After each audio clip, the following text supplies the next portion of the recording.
I'm Saber Malmgren, currently the president of the Student Council at the Philosophy Department of Lund University. And I have gathered you all here today to talk about life on Venus, because there was an article published on the 14th of September that seemed to show some promising signs, at least most promising signs we have seen yet, that there is life on Venus, but there were still many question marks left to be answered, especially since the scientists themselves didn't seem too keen on actually saying that, yes, this is a good sign that there's life on Venus, but they preferred to stick to, well, either it's some sort of unknown chemistry or it is life.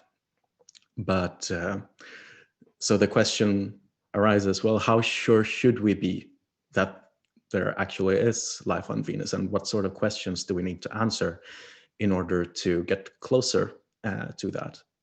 And here today we have Richard David, who is a professor of philosophy of science at Stockholm University. And we have Anders Johansson, who is a professor of astronomy here at Lund.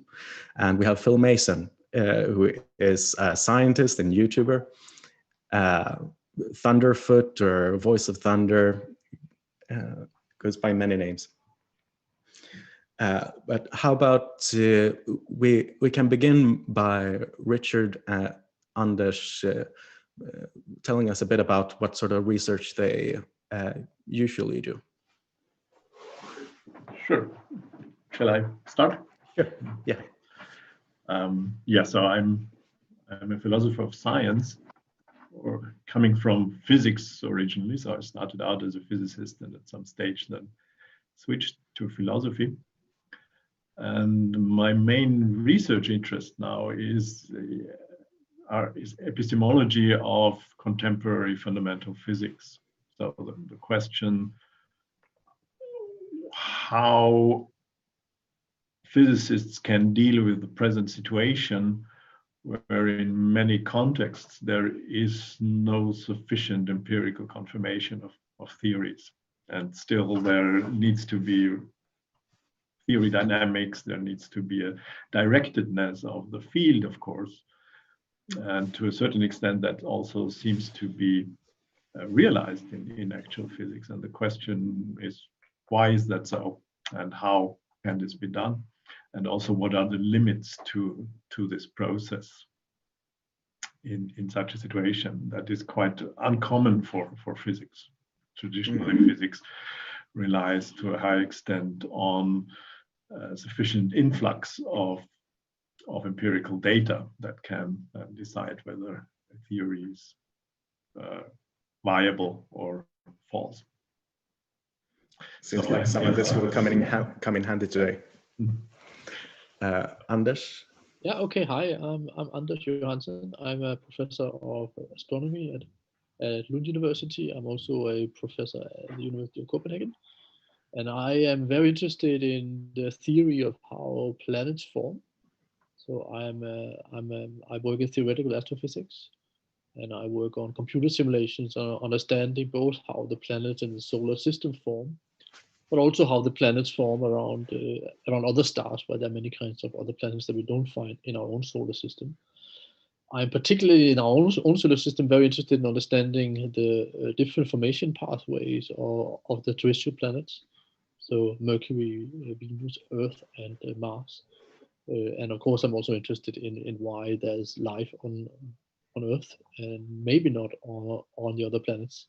But I guess that's one of the questions we're going to discuss today. Yeah. And Phil, what do you have coming up? Okay. Yeah, well, I'm just kind of some guy, but scientifically, my background is structure of liquids, particularly biomolecules in liquids, which is kind of what we are. So that if you were looking for where fields of expertise, that would probably be it. keen astronomer on the side.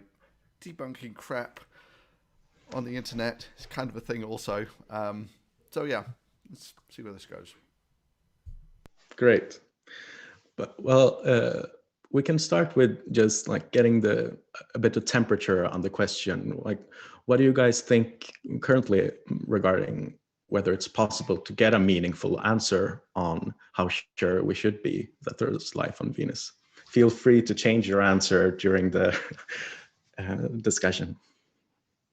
If I could start, I was initially very excited by the discovery. I think it made sense to me. If life evolves wherever it can. But unfortunately, as I will share with you today, there's been a number of papers coming out since then that have cast a different light on the discovery, and it seems that the data reduction is an issue. So it's not even certain that there is this signal from phosphine on Venus that was sent in the first paper. Yeah, I mean, I think I cannot develop any independent opinion on that, because I'm not at all an expert on the question.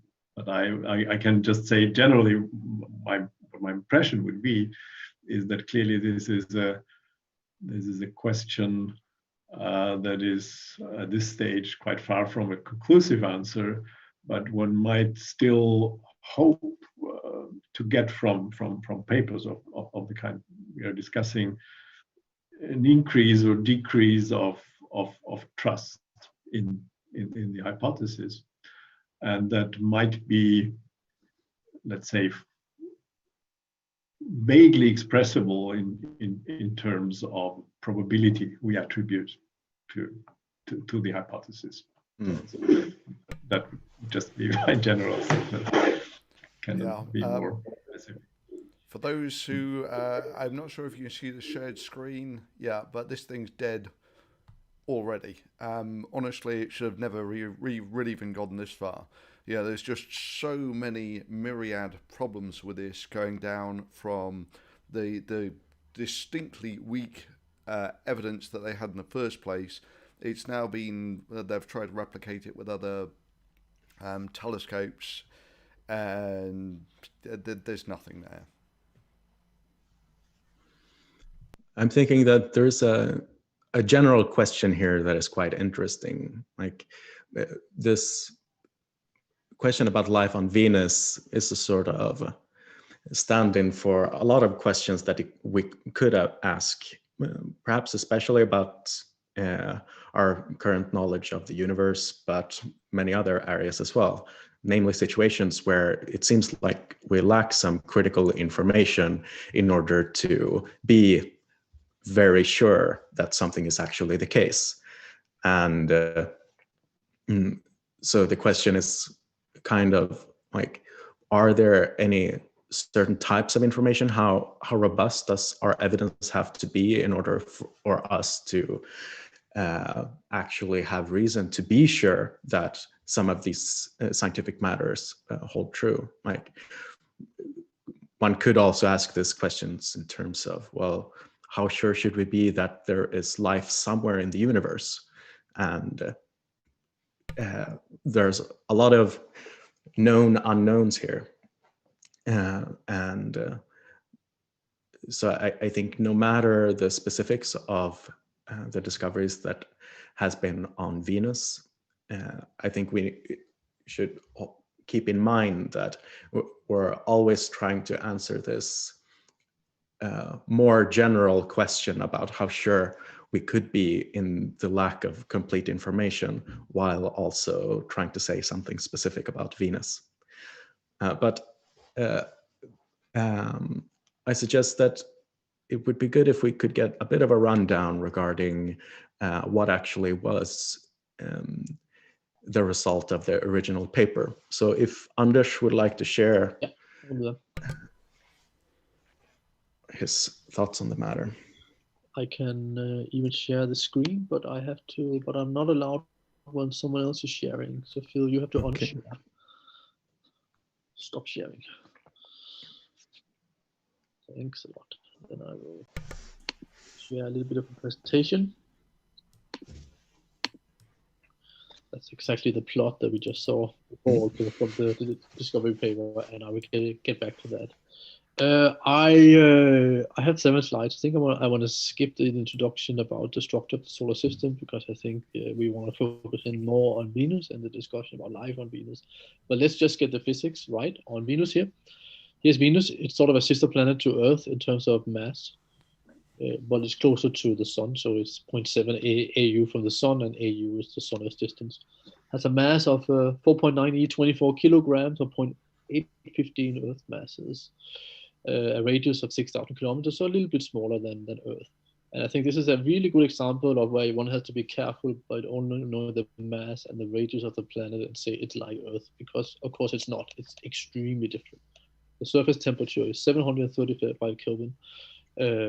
So that already is showing us that the 2 planets with almost similar masses can be extremely different. It has a very thick atmosphere. It's a very slow rotator. There's 2 very important differences between Venus and Earth here. It has a very young surface, which is pointing out probably regular intervals of planet-scale volcanism. And I say here, it has similar mass and radius to Earth, but very different surface and very different atmospheres. So here's a plot of the atmospheres of Venus, Earth, and Mars. It shows you the temperature as a function of the height here, and this is the temperature. And we can just focus on what we call the troposphere, which is the lower part of the atmosphere where the greenhouse effect is taking place. And we start with Earth here. We have the nice 290 Kelvin or so here at the surface, and then it drops with height, of course. And that is the greenhouse effect, that when we are standing at the surface here, we get heated twice, once from the sun and secondly from the infrared radiation from the atmosphere. So without the greenhouse effect, the temperature would be much lower, of course. But then we can see here on Venus that even though Venus is a little bit closer to the sun, but it shouldn't be that much warmer, yet it is nearly 800 Kelvin at the surface. So it has an atmosphere consisting of 93 bar of CO2, and 1 bar is about 1 atmosphere. So there's something very different between Venus and Earth when it comes to CO2. We don't understand exactly where that arises from. We know that the Earth has probably similar amounts of CO2, but most of it is buried down in the mantle. So that's part of the whole plate tectonics carbon cycle. That because the Earth has plates and water, then the CO2 gets mainly buried inside of the planet. So the Earth has actually only 0.0004 bars of CO2. Of course, it's still an important molecule. We discuss it a lot when it comes to climate change, but it's a lot less than Venus has. And here we have Mars for comparison, actually. So Mars has, you see here, a little bit of a greenhouse effect also. It has an atmosphere that consists maybe almost entirely of CO2, but it's only 0.006 bar, while the Earth atmosphere is about 1 bar. But I should incidentally point out that this would be poisonous to astronauts if you walk around without a spacesuit on. This is enough CO2 to poison you. Going back to Venus, one thing that's interesting is that the atmosphere is so dense that actually the lower region has a density that's approaching the density of water. So the lower region is a supercritical fluid and behaves nearly as water does. So that's another way to think of Venus's atmosphere, sort of atmosphere ocean combined. So it's a very different system from the Earth. Phosphine on the Venus. Here's the discovery paper by Greaves et al. 2020. I should say phosphine. I'm not a chemist, but phosphine pH3 has been proposed as a non-ambiguous biomarker, meaning that it's not produced naturally to a very high degree. It has a very short lifetime in an oxidizing atmosphere. Therefore, people have proposed that look for that molecule, and you will have some life form that's continuously making it. And Greaves et al. They looked at Venus with 2 telescopes, JCMT and ALMA. JCMT data is really low signal to noise, and I don't think it's even worth considering. But this is the ALMA discovery. This is a way of plotting the spectrum of a planet, which is centered on the spectral line that is here coming from phosphine, and then the wavelengths here are given in terms of the velocity. That's because of the Doppler shift. That any kind of shift away from the rest wavelength here can be considered a kind of velocity. So velocity here is just the measure of the wavelength, if you wish. And here's a beautiful line here that looks exactly like a phosphine. Here is the data from different latitudes. I think this is the polar latitudes and the mid latitudes and the equator. And you see the strongest signal here at the mid latitudes. And the paper mentions several times the astrobiological implications. I would say they are careful with their conclusions, but they do say strongly that this could be coming from life. So what they write in the abstract is PA3 could originate from unknown photochemistry or geochemistry, or by analogy with biological production of PA3 on Earth from the presence of life. Yeah. Now, since then, of course, there's been a huge interest in this result, and there have been several papers that have tried to reproduce it or try to look at it with different data reduction techniques and so on.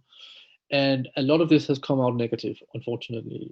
So now I would say that I would call it a highly disputed detection of phosphine. This is probably the clearest paper I found that was criticizing the result. Is by Snellen et al. 2020. They looked only at the ALMA data, and they basically looked at, they went through the same analysis as in the Griested et al. Paper, and they found the same spectral feature. But then they sort of show here what the raw data looks like, and there are different. So ALMA has a lot of telescopes that are in Chile, and you can use different baselines, and you can exclude different baselines, different telescope configurations. So that's not what I want to mention so much here. I just want to look at this thing that's called all data. This looks like, at 0 here is the phosphine line.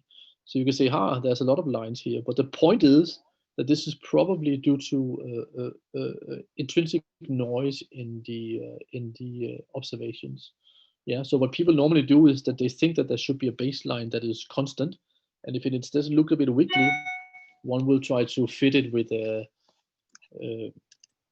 polynomial of a high order. So one will pretend that this is a constant, and then one fits a polynomial to it, and one divides out with that polynomial, and then in the end you get a constant plus a spectral line. But you can see the problem in this technique is that in principle you could, which one do you choose? Which one is the right one? If this is the right one that's from phosphine, what about this one, and that one, and that one, and that one, and that one? Yeah.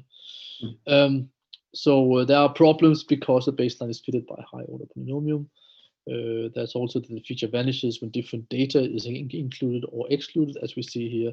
And the result has been criticized by several other authors, both the ALMA result and the JCMT result. Just want to go back to one thing. That is actually this plot here from the beginning. This is from the discovery paper. This is the raw data. The red line is from ALMA. That's the phosphine feature. The green line is from JCMT, and red line connects these two. If there's a big difference, you can't trust that, so to say. And I for me, it's close. One must have a really good imagination to imagine that this is our first solid biomarker on another planet. It simply is not strong enough, I would say. And I think that, I mean, I'm not a philosopher of science, but I do think science has a huge card, which is very important, which is reproducibility. And that goes both for theories. I'm a theorist, and I'm always waiting. If I come out with a new theory and a new simulation, I'm waiting for another group to confirm that result, because I know that my colleagues around the world would be happy to say that I was wrong. Yeah, they would publish a paper saying I was wrong, and they would be joyful writing that paper. And this is, of course, tough being a scientist, but it does mean that bad ideas tend to be thrown away quickly. And I think that this is clearly a case where it's not reproduced yet. It might become reproduced, but it's not reproduced yet. And here's maybe actually a little bit of a philosophical point, or like a future point, is what about biomarkers on exoplanets? With JWST, the new space telescope, and ELT, the European extremely large telescope, will start doing spectra of exoplanets. We might get a lot of half discoveries, something that looks good, and then it's disputed, or people cannot reproduce it, and so on. So I think the discussion we have today could be very relevant for a lot of discussions we are going to have in the next 5-10 years about So biomarker. something that kind of worries me with that is Venus Yeah. is the Sun, Moon, Venus, third brightest object in the sky. Yeah. And what you've got there is a spectra of the third brightest object in the sky. Even with some fancy ass interferometer, I'm pretty skeptical you're going to get a spectra from exoplanets. Yeah, we need better telescopes. That's clear. Yeah. ELT has a mirror of 39 meters. That certainly helps a lot. You can. But it's you light can gathering is your main problem here. Yeah, it's just getting enough light. I mean, you can't even see exoplanets. What are you going to be looking at? Actually, you get it. No, you do the baseline against the star. That's how you're going to do it. So you look at your star and you look at the perturbations in the spectra of the star. And then you hope that what's shining through the atmosphere has absorbed something. Is that how they're going to try this? Yeah, but then in the end, you got to also discuss what is absorbing. Even if you find a phosphine line, could it be something else? Well, yeah. So this was another thing in this paper here. There was also doubt whether they were actually looking at a sulfur dioxide vibration, which, okay, there's loads of that there. That's not terribly interesting. That was mentioned in this VN waiver paper also. Then the original authors also reanalyzed their own data in the light of the criticism that came forward from the other research teams. And they insisted that, well, yes, we see a more faint detection of phosphine, but we stand ground that there is actually a detection of phosphine. So still. The cute thing there is they've downgraded their concentration of phosphine by about an order of magnitude. Now, as it stands, the plot that you've got up there, it's like, this is barely detectable against noise. If you downgrade the concentration by an order of magnitude, it's that's. I think it's also important to note that it was the CMT data that was reanalyzed. I don't think the ALMA data has been reanalyzed. I think. Can you repeat that? I think it was the JCMT data that was reanalyzed. I'm not sure that the ALMA data was reanalyzed, but I think the ALMA data was reanalyzed because there was some.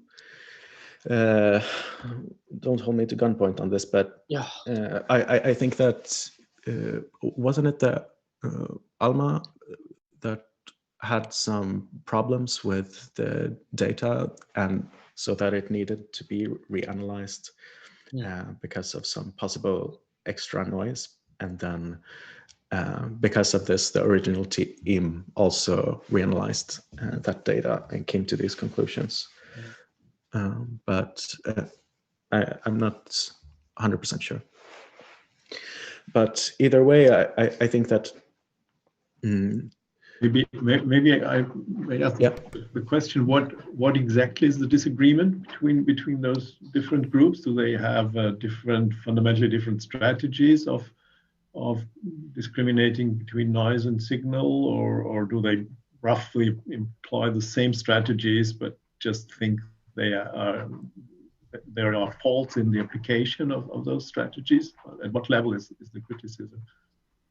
I mean, now I'm a theorist and not an observer, but I have seen before the baseline issue. If you want to be really concrete, that if your baseline is not constant but has some fluctuation, this can be a CCD with pixels. I'm not sure where it comes from exactly here, but you can imagine you have a CCD with pixels, and you have not a uniform sensitivity over each pixel. If the image is then jittering a little bit, then even a constant photon source would actually have these kind of variations.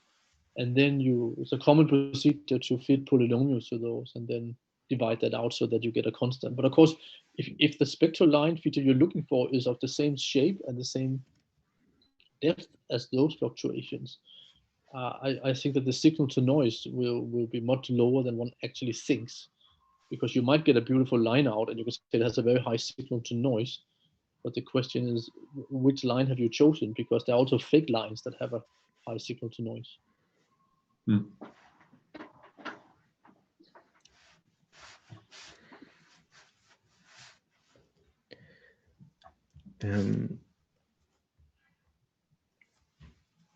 So a general question that can be asked here is, like, what sort of factors would we need to take into consideration or in order to try to get closer to determining, like, numerically how sure we should be that there is actually life on Venus? Let's say we could pretend to begin with that the detection of phosphine was sound, that there is actually phosphine in the amounts that the original authors presented it as. If that was the case,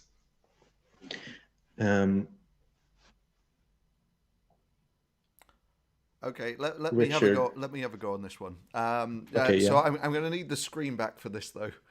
Yep, got it. Super, and that's that one. So awesome. You should be able to see all of this. Yeah. Right. So the thing about all life on Earth is it's all cellular life. And you can be plastic about all sorts of chemistry that you might or might not have in there, but rough figures, it on Earth it's a water solution, and it's about a 30% solution of biomolecular crap of one sort or another in the solvent.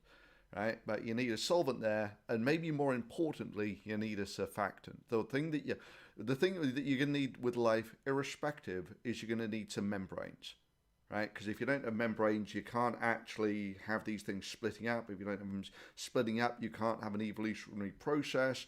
And if you don't really have that, do you really have life? You get into this sort of thing: is fire a life form because it self-replicates and all that sort of thing, or a self-propagating reaction. So minimalistically, you're going to need some surfactants. Now, here on Earth, our solvent is water. Most of the biomolecules are about 50 atom% hydrogen. So the water is about 50 atom% hydrogen. The biomolecules are about 50 atom% hydrogen. You need hydrogen. And one of the things that you know about Venus is, I have to move you off there for a bit, is there's basically no hydrogen on Venus. So this limits you in terms of solvents, and it limits you in terms of what sort of chemistry that you can have there. Right, so the chemistry that we mostly have here on Earth is carbon, nitrogen, oxygen, and hydrogen. That makes up the bulk of what happens here on Earth. On Venus, you just don't have the hydrogen. And the lipids that we have here on Earth, again, that's what makes up the membranes. They're about 50 atom% hydrogen. And just to give you some feel for this, the water on Venus, 20-ish parts per million. Right, so if we take a cubic meter of air here on Earth and condense it, you get down to about a kilo. That's, if I liquefy a cubic meter of air, that's about what you get out of it. At 20 parts per million, I think you're at 2 milligrams out of all of this air would actually be water.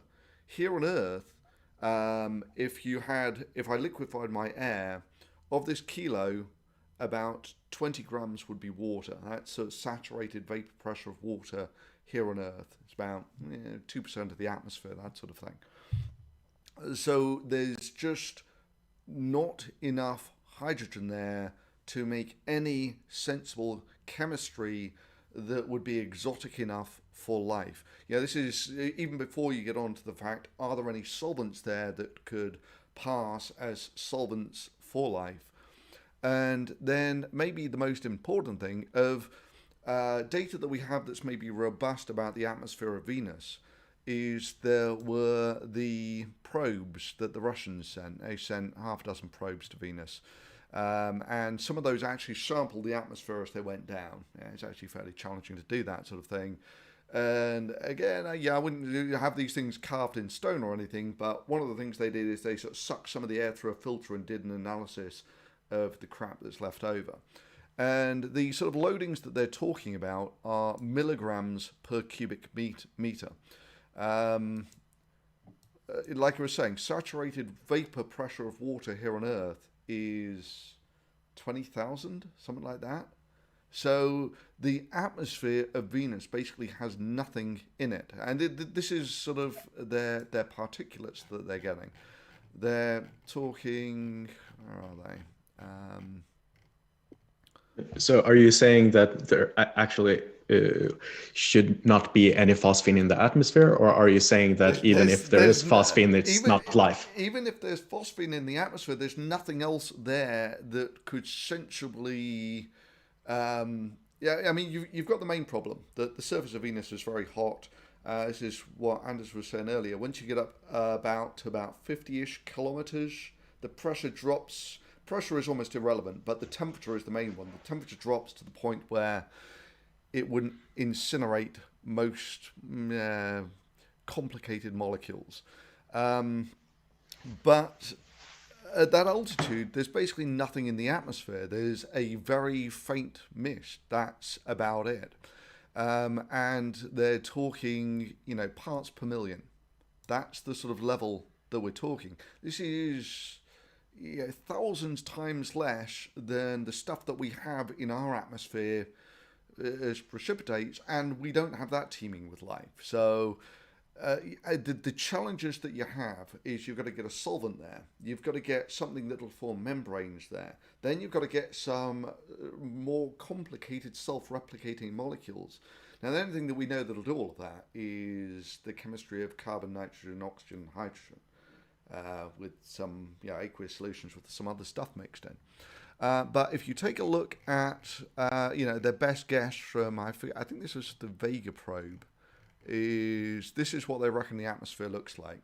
So this is the plots that Anders was having earlier. Once you get down to near the ground, the temperature is getting insanely hot. This is hundreds of degrees Celsius, sort of molten lead type temperatures. And it's interesting that you've got this stuff in the atmosphere at all. This is an oxide of phosphorus. That's basically because it's hot. Like we have water evaporating here on Earth, they have phosphorus oxides evaporating on Venus. And by the time you get up to this portion of the atmosphere where they're supposedly detecting their phosphine, I mean, that's the interesting thing. There is actually volatile phosphorus in the atmosphere of Venus that we know about already. So now it's, if it was here on Earth, then there are no volatile phosphorus compounds in the atmosphere. Maybe some minuscule amounts of the actual phosphine, but the phosphine here on Earth is, it's an absolute minuscule byproduct. Actually, we'll come back to that later. Let's just stick on this P4O10, which is in the atmosphere of Venus. By the time you get up to this critical portion of the atmosphere where they reckon they've got the stuff, P4O10, first of all, it's fairly volatile. Venus type temperatures anyway. And by the time you get to this portion of the atmosphere, if you react it with water, of which there is basically none in the Venus atmosphere, but atmospheric reactions are complicated. They're low concentrations. You're never entirely sure what the pathways on these things are. But anyway, if you react the P4O10 with water, you get to this phosphorus acid stuff, and you heat phosphorus acid, it disproportionates into phosphine and phosphoric acid. Or if you go lower in the atmosphere, which there is actually, there are two things that you had in low concentration in the Venus atmosphere that had hydrogen in them. One of them was hydrogen chloride, one of them was water. So if we come back to our composition of the Venus atmosphere, you've got water is 20 parts per million. Hydrogen chloride is much less, but that's over the entire atmosphere. You get down to the lower atmosphere, there's significantly more of it. But so do you think that we know enough about Venus atmosphere and the conditions on Venus to be able to be quite sure, at least, that the conditions there are not hospitable enough for any microbial life to be able to... Absolutely no microbial life on Venus at all. I mean, if you take a look at where we get the phosphine here on Earth, it's swamp gas. And phosphine's an interesting compound in that it's endothermic. By which I mean, if I take a ball of hydrogen and a ball of oxygen, stick them in a big container and leave them till the end of time, eventually it'll form into the most stable thing, which is water. If I do the same thing with hydrogen and phosphorus, it'll never form phosphine. The more stable form is hydrogen and phosphorus as separate species. So this is why there's some interest in it as a sort of biological marker, because there needs to be an active production mechanism there. But you can get active production mechanisms that aren't life. And you take a look at Venus. There aren't the components of life there. There aren't the conditions for life. And there are actually sensible mechanisms that would give you, if for these minuscule amounts that you would be looking for, you could get phosphine via other mechanisms. So I mean, it just dies on every level. So I'm done. Okay, I have a question for Anders, but regarding like how much it is that we don't know about Venus, and if it's possible to estimate something like that. But before I get you to answer that, I have a question for Richard. So keeping on the track of assuming that there was phosphine in the atmosphere, and then concentrating on like how good of a biosignature would phosphine need to be in order for a detection of phosphine to actually be give us ample reason to believe that there is life there. So Bayes' theorem is something that could be used at least if you knew the numbers that you'd put into it, then. But the question here is what those numbers would be. But could you say a bit about how possibly one could use Bayes' theorem in this sort of situation? Yes, I think that this situation can be nicely illustrated in a Bayesian framework. I'm not sure how well one could use it specifically in let's say in a quantitative way, but the setup I think is an interesting example of the way Bayesian assessment plays out, because if you look at the Bayesian assessment of the situation, what you need to specify are, in order to understand the probability of the posterior probability of the hypothesis. So let's say the probability of life on Venus given what we see in these experiments. We need to know how probable what we see is if the hypothesis were true. But then we also need to know how probable what we see is given the hypothesis is false. And we also need to understand let's say the prior probability of the hypothesis. And what Phil was addressing here was the issue of the prior probability of the hypothesis. So what he was saying was that it's extremely implausible that there is life on Venus for other reasons that are not related to that specific data. And that, of course, plays an important role in assessing that. On the other hand, what those who say that phosphine is a non-ambiguous biomarker, what they say is that there is a very low probability of seeing phosphine. So what they say is that actually seeing phosphine should be very strong evidence, strong confirmation of the hypothesis that there is life. However, if I balance the two now, if I see that on the one hand there are those claims that actually there is barely imaginable to generate that amount of phosphine, let's say, without life, and on the other hand, for other reasons, on Venus,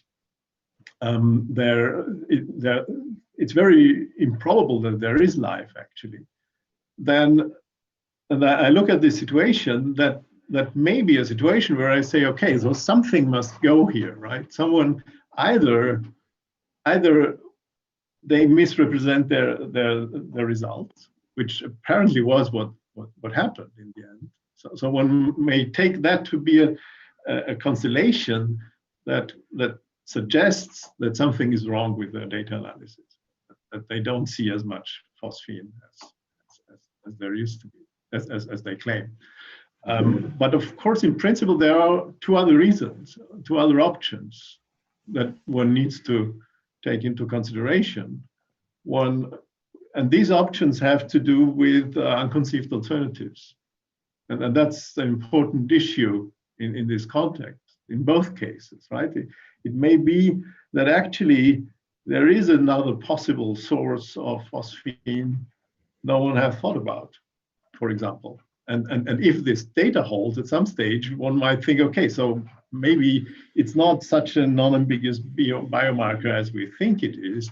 And the reason is that there is some unconceived alternative that we haven't yet thought about. So that would be one move. And the other move is that maybe there is life can work in a very different way from what let's say Phil imagines. And there is the possibility of life after all in those under those conditions, which means that the reasons for having such a low prior for life are based on some incomplete understanding of what's going on. And so in the end,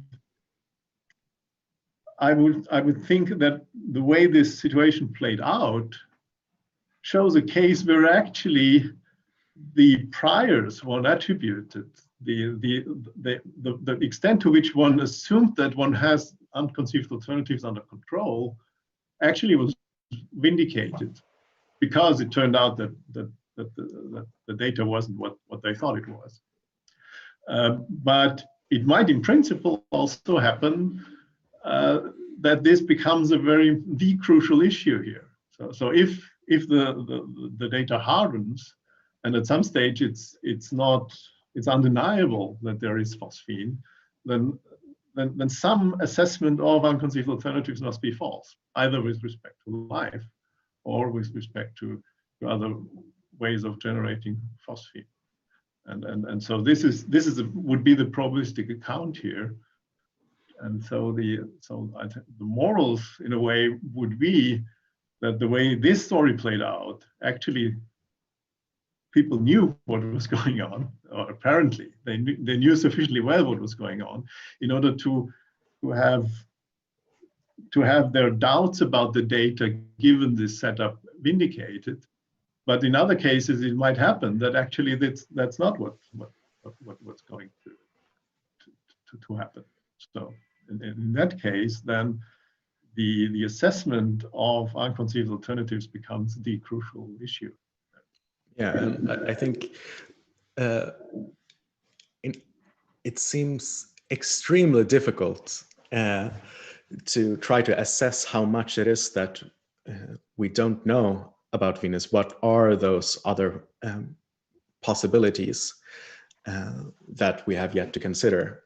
But Anders, do you have any thoughts on like if it's possible to make such an assessment on like what is the proportion between how much it is we know about the conditions of Venus that can be relevant to life?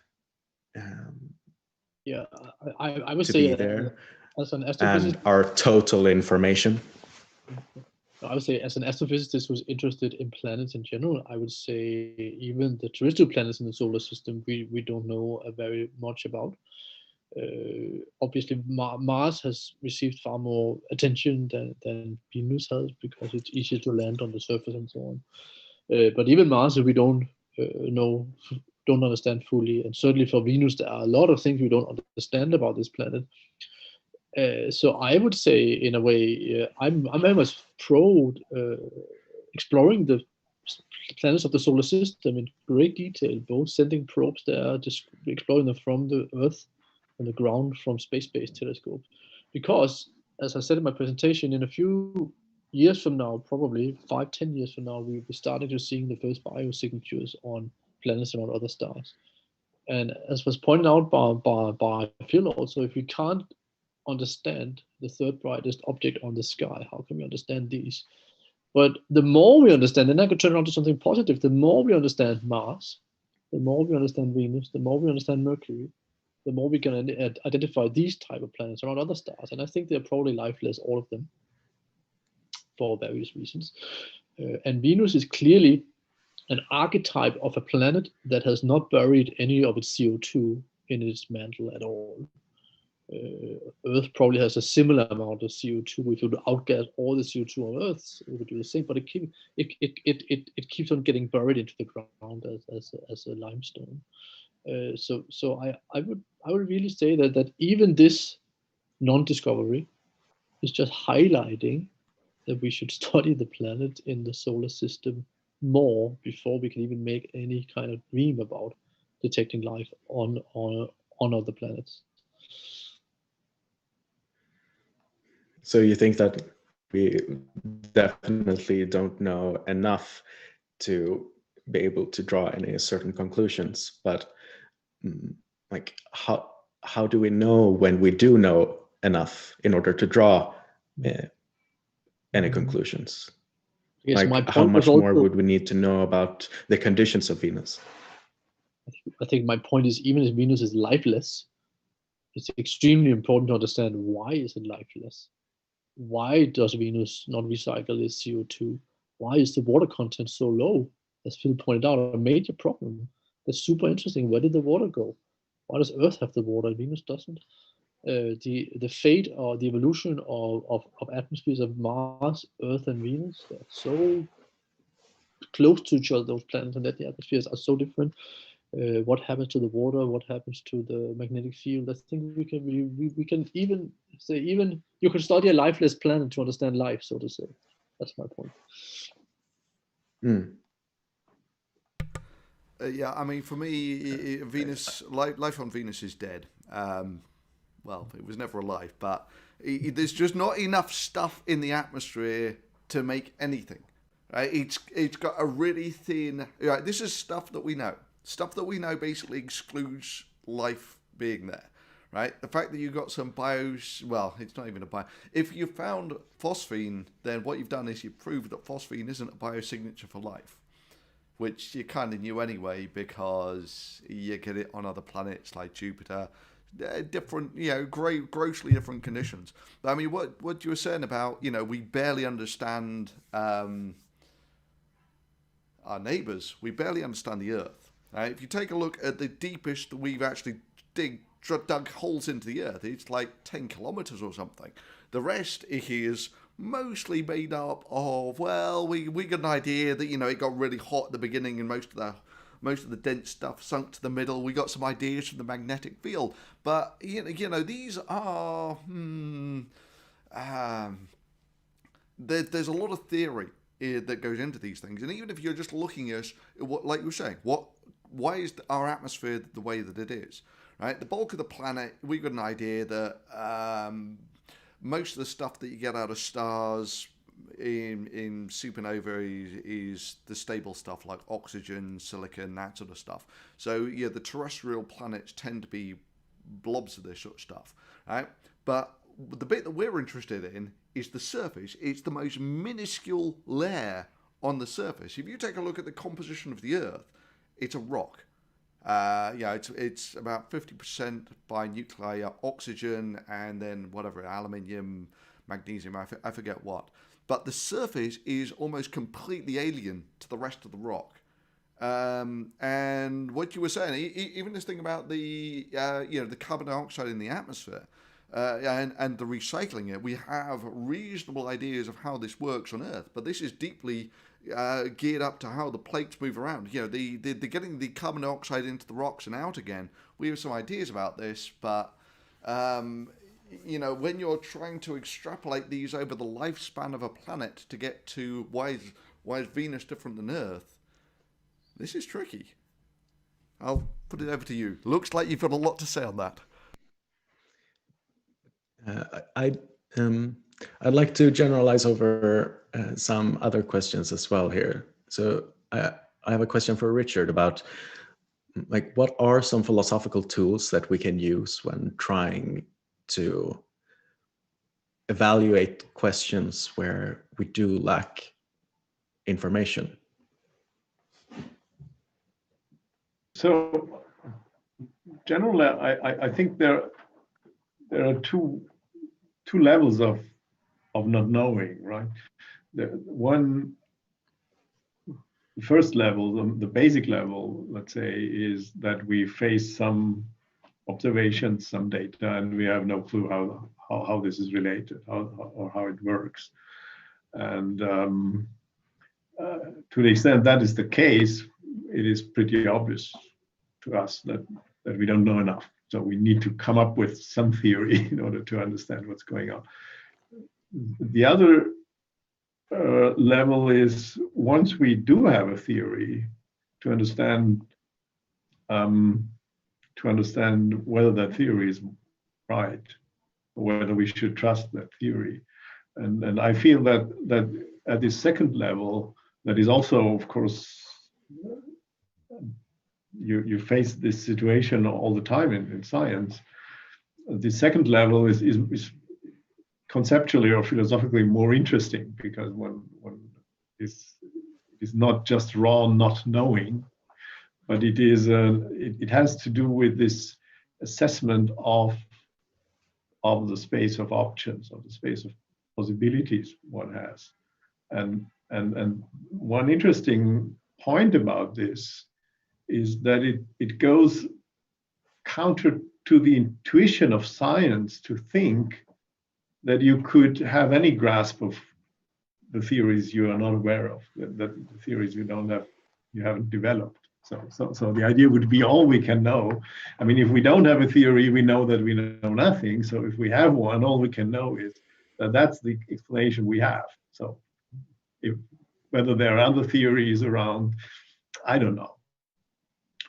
But that is, in an interesting sense, not quite true, because I can learn about the reliability of my theory by looking at its predictions, and by understanding to what extent its predictions actually get vindicated once they are tested. And then I can compare that with a model of the number of alternative theories that would be possible. And if I assume if I know nothing, and I assume that there are 2 billion possible theories about this, but I don't know any of those, that may well be. But if I have one theory, and that theory gives me predictions, and those predictions turn out to be right, all of a sudden I know quite a lot about the spectrum of theories, because I know I don't assume that there is God's hand that handed me this particular theory rather than others which make different predictions. So whatever model is correct is one that does fit the predictions that we already did. So the idea would be that if there were billions of theories around that all account for the data I have and make different predictions with respect to further data, then I would be absurdly lucky that this theory is predictively powerful, predictively that the theory is predictively successful, which means that once I have predictive success, I can infer from that actually the spectrum of theories that account for the data but differ with respect to that new prediction must be fairly small. And this is the main mechanism for understanding, for getting a handle on the spectrum of options, the spectrum of possibilities. And that's the basis for understanding what we actually know about the world. So our knowledge about the world is not just based on the theory we have, but also on our assessment, implicit assessment, let's say, of the spectrum of unconceived alternatives. And I think in situations such as search for extraterrestrial life, where there is a lot of hypotheses around, and there's a context where one knows nothing, but there's lots of theory that informs hypothesis.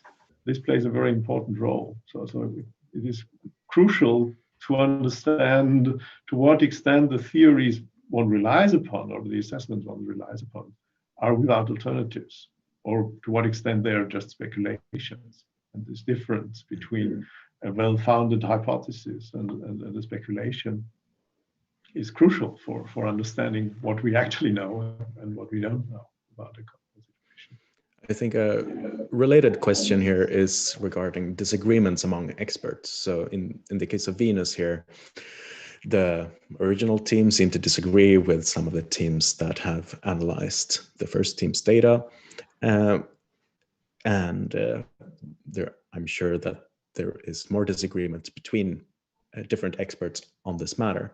But philosophically speaking, like, has there been any progress into the question of like how to weigh different expert opinions between each other in order for someone who listens to both experts to form my own opinion about how to think? I mean, I think the role of experts is a tricky issue, right? Because on the one hand, it's fairly clear that this plays a role in science. That let's say implicit reliance on authority does play a role in science. So if some very highly respected scientist tells you something, you tend to think, well, probably that person is right. While if someone tells you something and you don't know about the academic merits of the person, you would be more doubtful whether that's right. That's simply a fact. However, on the other hand, it is also clear that should always only be a first filter for processing the actual argument, because in science one would want to expect that scientists present their full argument in an accessible way, and in the end, discussion on an issue should not be a matter of authority, but should be a matter of actually evaluating the arguments themselves, whoever made them or whoever presented them. So I think that while there is an informal or implicit reliance on authority first, and second, also there is the necessity for the public to simply rely on authority, because the public and the media presents empirical scientific results. They cannot actually fully understand the reliability of some scientific claim. They just need to base their assessment on who said it, whether that's considered by their peers authority in the field or not. And that eventually will inform, or if media functions well, that has to inform the way a result is presented. But on the other hand, it should not be a mechanism for understanding who is right in a dispute. I mean, in a particular case, it might be that. There's the court of public opinion, and then there is science. And in science, when you get two scientists with a disagreement, you need to make predictions based on your models. And they need to be non-trivial predictions. And then the prediction is something that you've not measured yet, that you can then go and measure. And which one is the better model of reality? Those are the ones that we call the good ideas. And, so for me, this was a complete non-starter, this proposal of life on Venus. But if I was taking it seriously, you would need to say, okay, well, let's entertain your model that this phosphine was produced by something on Venus. Okay, great. So that means it must have got its phosphorus from somewhere. It must have got its hydrogen from somewhere. You need, let's propose a metabolism, and we're going to need a solvent for this sort of life, and we can maybe look for predictions. Like, for instance, when you drop this probe through the Venus and you sucked all the air through, you'd have expected to have picked up some of the life forms as well, right? If they're making enough phosphine for you to sit in the atmosphere, you'd have expected to have seen it on some of these probes that we dropped into Venus, and we didn't. But so this is if you're going to propose a model, it has to not contradict things that are robustly known at the moment. And if it crosses that hurdle, then you're into the competing model world. And I mean, for me, the life on Venus never even got that far. But if it did, this is where we would be. Okay, well, we need to propose something else that we can look for that would differentiate phosphine created by life and phosphine not created by life. And for me, the way this shook down was very human, in that I'm projecting what I perceive their intentions to be here. So this might not be correct, but if you're looking for phosphine on a different planet, it's difficult for people to get excited about that, right? All of a sudden, you mentioned that there might be alien life there, and your front page news everywhere. No one cares whether it's true or not, because once you're into the public opinion, it's all about, can you get people's attention? And the claims of life, that's what got it to front pages everywhere. In reality, they certainly played up to this. Yeah, I've taken a look at a load of their promotional material. They were way into the, this might be life. In terms of their knowledge of everything else, not really. I mean, what they were proposing wasn't consistent with other data that we already had in hand. But, I mean, if I submit a paper like this to a journal, who's going to review it? There aren't that many people who are experts across all these different fields. So it's actually quite difficult to get these things peer reviewed. But you didn't have to do much digging to find that what they were proposing was inconsistent with stuff that we knew about Venus. So I think they are guilty of human crimes here, of maybe enjoying the fame a little bit, but, or the attention. But yeah, let's talk a bit more before we wrap up about the role of journalists here. And firstly, I wonder, what can scientists and journalists do to help the public better understand what the level of acceptance regarding a specific matter is among scientists? Maybe I can comment a little bit on that. First of all, I would say that I think there is sometimes scientists are elevated to these incredible people who will only present something if it's statistically significant and makes sense. In the real world of science, I think there's an enormous discovery bias. Everyone wants to discover something new.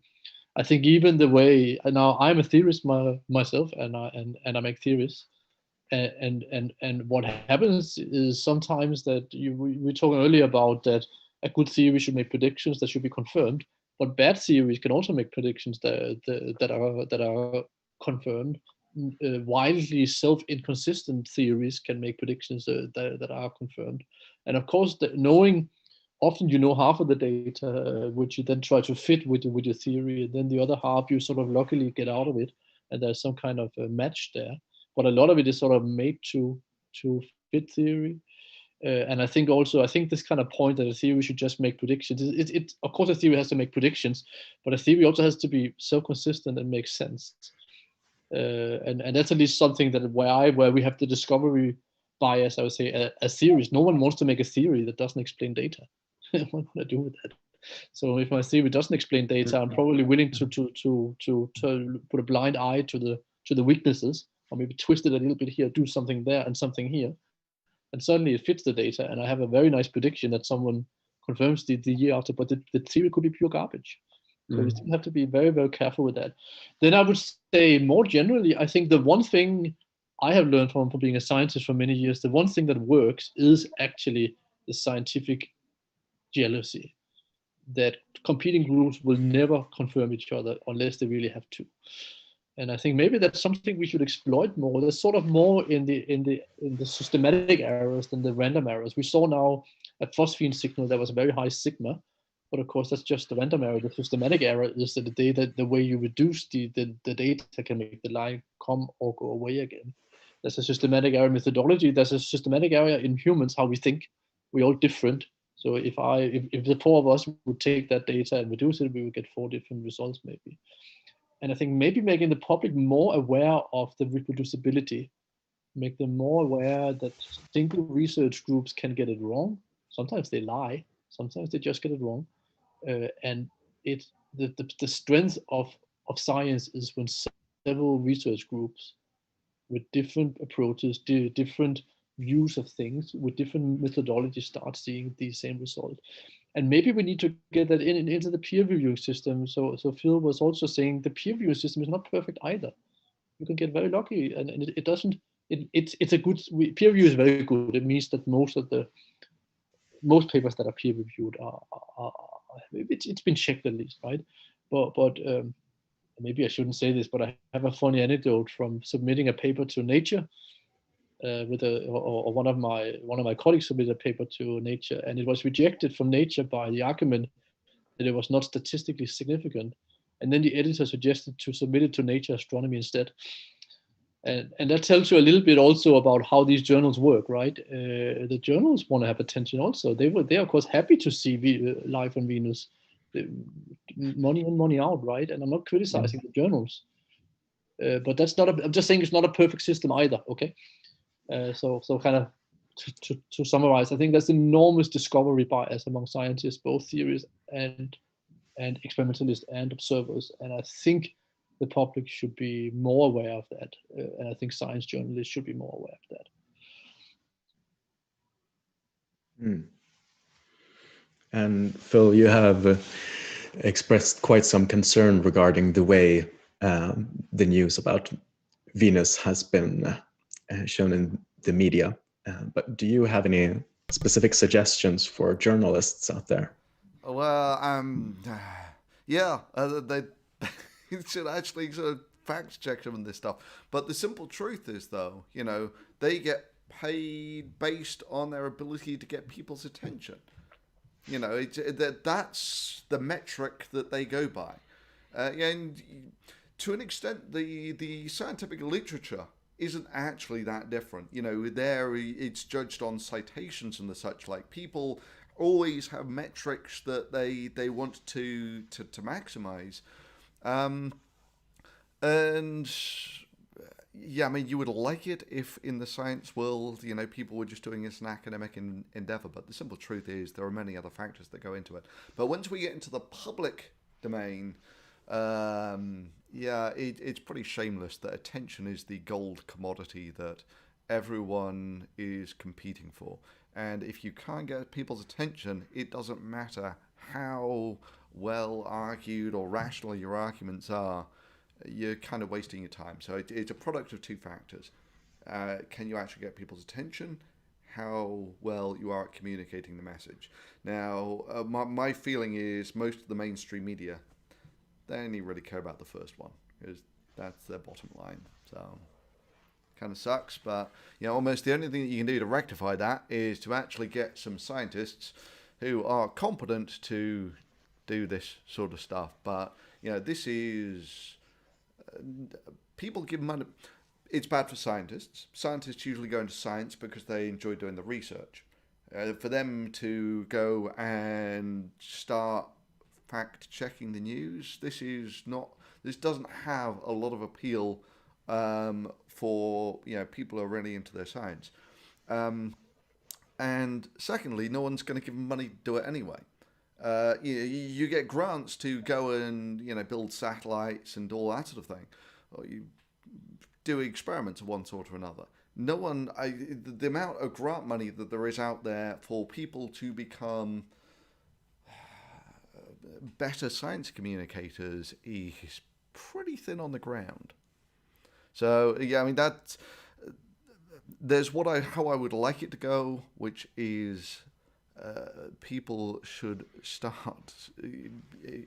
Like you give people grants to go and do research, you should do the same for them to communicate the research better.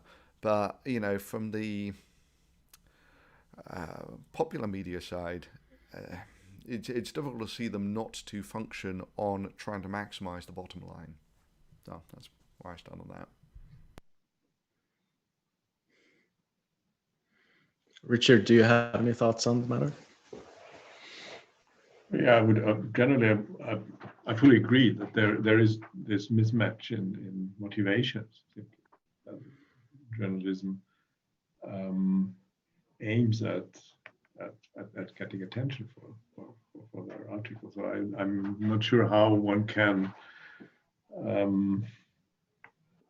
don't have any very good idea how to change this. I mean, generally, I would say ideally, what happens is that, of course, there is also this pressure of being the first to report something. So that means that often these things are reported at a stage where it's just immature. And that I think that's what happened in this particular case. I mean, it was just too early this was a paper and it's a perfectly normal scientific process then to discuss this and check it. And then it turns out whether it holds or not.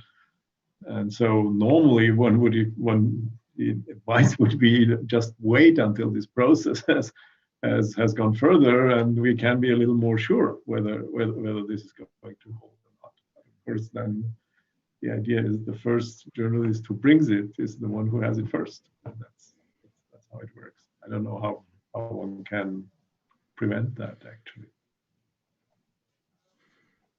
I mean, another aspect that's probably not the aspect in this particular case is that sometimes the media hype up ideas that are just simply crackpot just because they sound nice, and so the ideas that are not hydroxychloroquine. Yes. Well, that's an extreme example. Yes.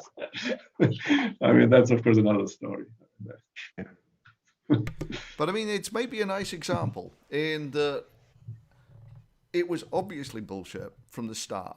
In the viruses, a relatively simple, chemical reactions. Not really life in their own right, but there's not much to them. There aren't many things that will specifically stop a virus, which is why usually are the vaccines. The actual treatment for viruses themselves are incredibly thin on the ground.